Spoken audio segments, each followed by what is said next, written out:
ready for the Blackout Part 2? Come to this blackout ready to have fun. In July 16th in Atlanta, Georgia. It's almost time for the blackout. Hey, is you ready for the blackout? Hey.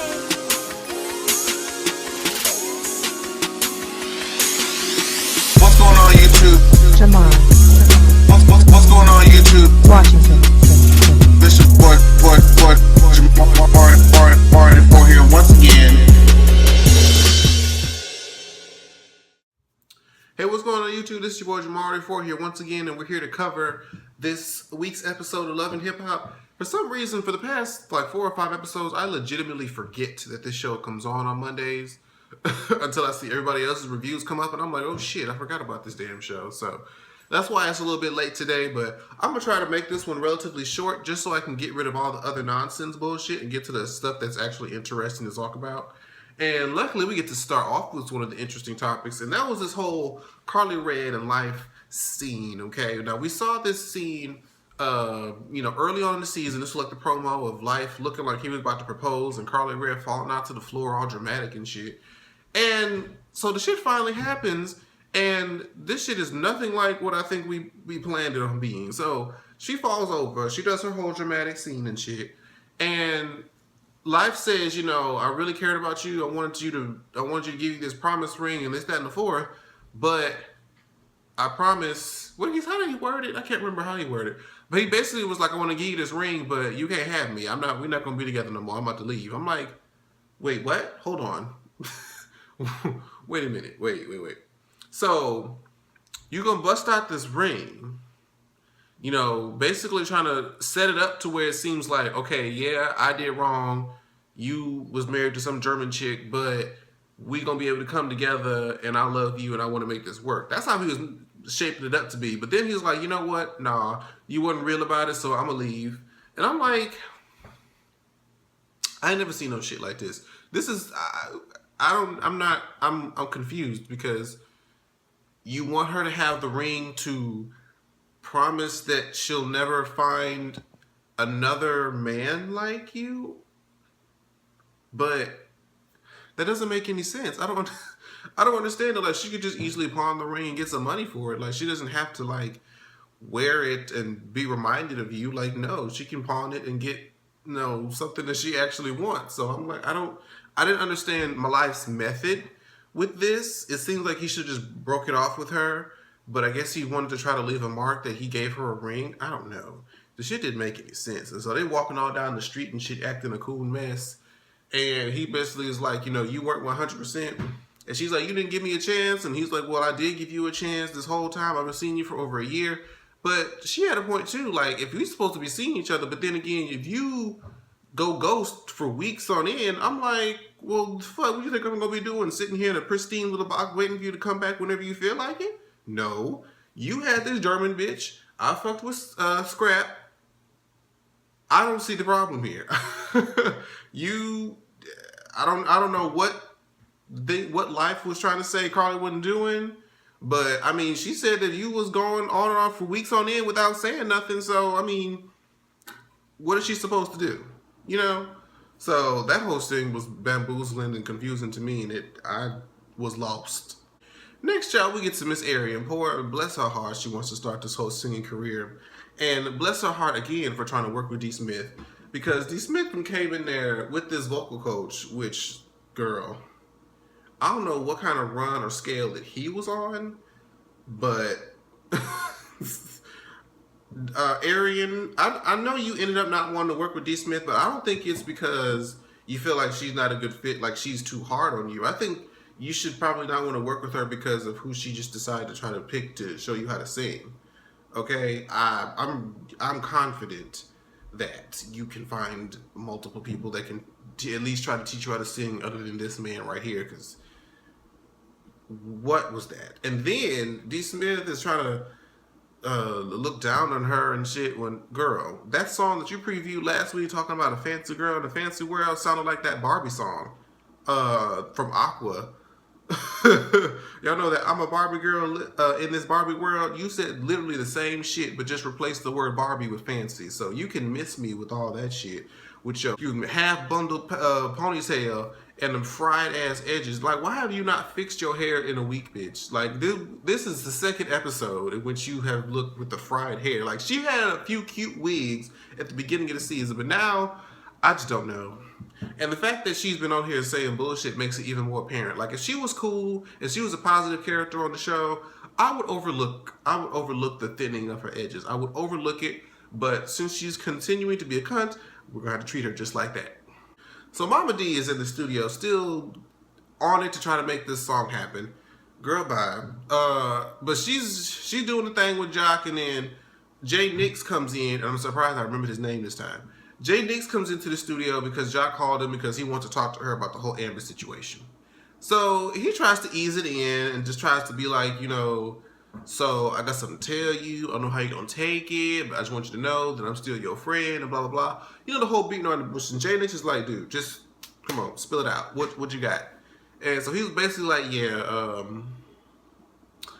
Amber provided me with fellatio. Sorry, somebody called me. But yeah, she performed fellatio on me. She gave me the cootie cat. She, you know, threw that ass back for a real nigga. So I don't know how to tell you. And then first we thinking that Jay Nix gonna be mad.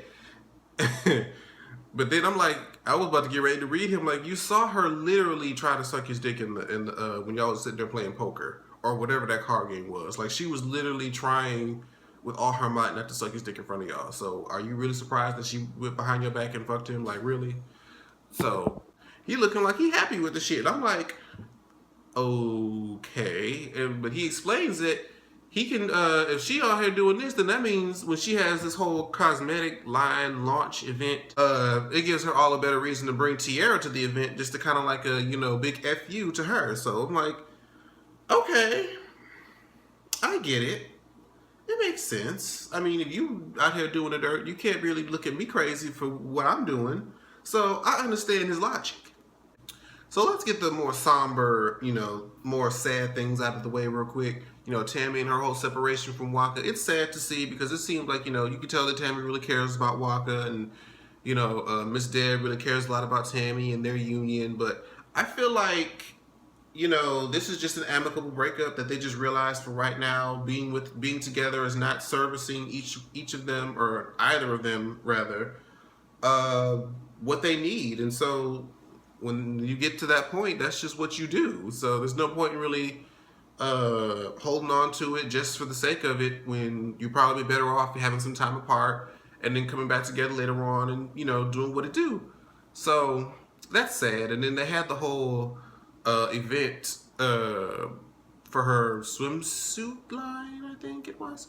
And, you know, her and Miss Deb had a moment where they had to cry, which, I mean, when you have a breakup with somebody, even though you had a relationship with your in-laws for whatever, you know, whichever one they may be, do you guys feel like if it wasn't necessarily like a really bad breakup, like if you and a person really just decided to mutually break up just because of what you feel like would be better for the both of you, does that mean that you should disconnect from the in-laws as well? Or because it was an amicable breakup, you can just still continue a similar relationship? Tell me what you guys think in the comments, because I feel like if it's an amicable breakup, there's no reason to like cut everybody off, especially if they were like a pivotal person in your life, you know? I don't know. That would just be my take on it, but I think they'll probably get back together, but everybody I think needs a break. So Stevie J has this pool party, right? And he's trying to, I guess, invite all the sexy people to have a sexy pool party. I'm like, okay, yeah, right. He wants to throw this whole party just so we can have Jocelyn and Diane in the same place and try to get back at Jocelyn. That's what this whole thing is about. So he invites Carly Red, and Carly Red sits down with Dime and Tiara and basically was telling them about the whole thing that she had with life and how that didn't make no sense. I was confused too, bitch. But she decided to take that time to tell Tiara that the whole time she been fucking with Scrap. And Diamond's kind of like, well, damn, bitch, you really picked a fine ass time to try to tell that to her, like, right here, right now. But I mean, this is good for the show. But, you know, so she's mad. And again, Tiara, I don't understand completely why you're mad. I understand to a degree of, I guess this is somebody that you like and you cared for, and I guess it's your baby daddy. But and Carly's supposed to be your friend, but he was never your husband. I don't think y'all were ever really together. He just kind of was fucking you occasionally. So the obligation isn't necessarily there. I think this might be a loophole in the girl code. I don't know. But just because y'all were never really together, and the only thing y'all had was a child together, like, I mean, anybody can have a child together, but I don't know. I just don't feel like Tiara should be as mad as she was. I mean, she could probably feel some type of a way, but at the same time, she can't even really be all that mad because this wasn't your man. You and Tommy was fighting over the same dude, and he wasn't really with either one of y'all. So, you see what I'm saying? Like, how I don't know how she got as mad as she did, threw her purse in the pool and shit. I'm just like, okay, all right. So Mimi and Tiara get back from LA from the party or whatever. Oh wait, I forgot all about the read that Jessica Dime did at the party. Listen. So Jessica, they finally see, Jessica down there, and she started talking shit to Jocelyn, this, that, and the fourth. Now, Jessica said the same thing that a lot of us said an episode or two back when we saw Dawn and Jocelyn concocting this scheme or whatever and all this other bullshit. But wait. Just last year, you were the person that was trying to spread the whole thing about, Jocelyn and Stevie aren't married because, but Dawn and Stevie don't get along for reasons I forget. So she was the one talking all this shit, but now she's over here by Jocelyn's side trying to fight for her against Jessica Dime. She's like, what the fuck? You old flippity flop bitch. So Dime is ready to buck, okay? But she's running back and forth in the pool and shit like a wild bear, and the security ends up taking her out. And while Jocelyn over there twerking with all that silicone in her ass, and they see her with Miss Nikki Baby and Fizz. I'm like, are we crossing shows now? Okay. So that was just this whole big mess, and I'm just like, okay, that's gonna be a fight at the reunion, and I'm looking forward to seeing that. But anyways, I was saying Mimi and Tiara get back from the airport, and she's explaining about how she might end up putting Stevie J on child support. I'm like, I mean, I feel like you should have did that in the first place. Your whole reasoning as to why you didn't, I never really understood. So if you're going to do it now, I mean, it seemed like it's a little late, but I mean, better late than never. And then she also decides to announce on the low that she's licking coochie again. I'm like, okay, it's not really as interesting the second time around. And how Chris has been hitting up her phone, I guess blowing her up. And she was the one that broke it off with her. Well, Chris was the one that broke it off with Mimi. So now, Chris is coming back to her, and Mimi's kind of like, I'm done. So it's interesting how those tables have turned. And another read that was given on this week's episode is the read that we've been saying throughout the seasons. And it was made by Miss K. Michelle herself. K. Michelle said, I'm out here putting out music from my actual album, okay? Because you will hear all these people, all these girls and cast members on this show in the studio, but you never hear that music again. I'm like, bitch, you are so right.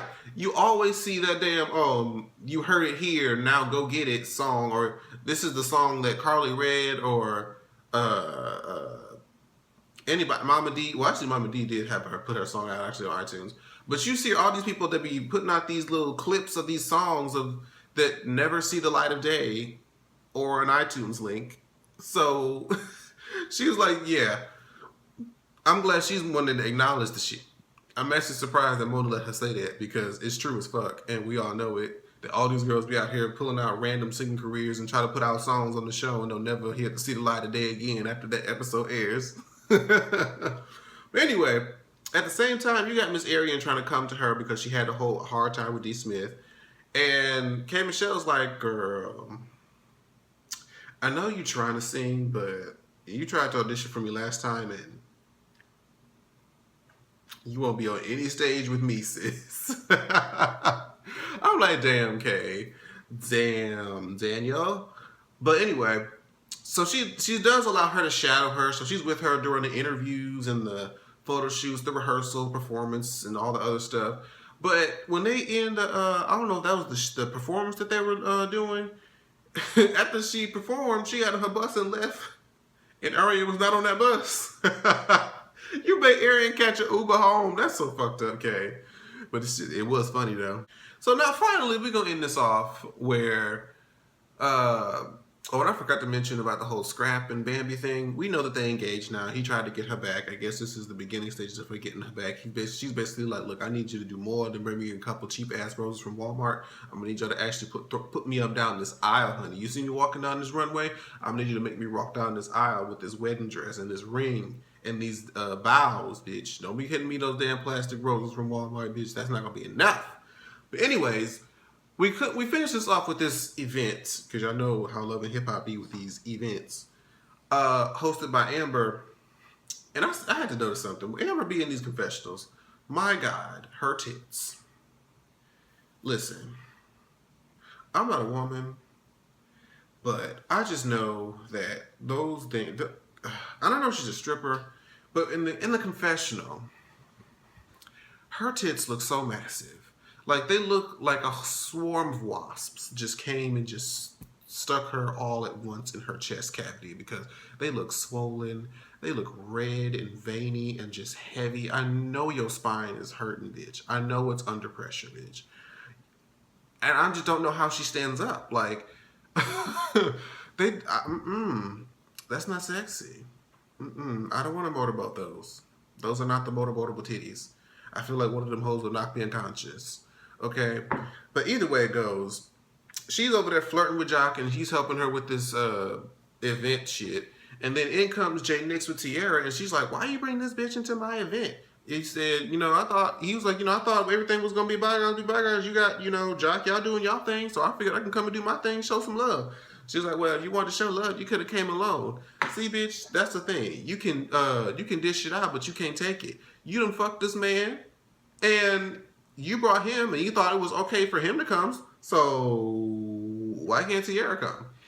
And Tierra, again, you are mad for no reason because you have no real issue with this bitch other than the fact that this is your current little boo thing's ex. So why you in here throwing purses and shit? I didn't understand. I would have just been like, well, I just would have kept it cute. I didn't see a reason for her to be trying to pop off at some shit.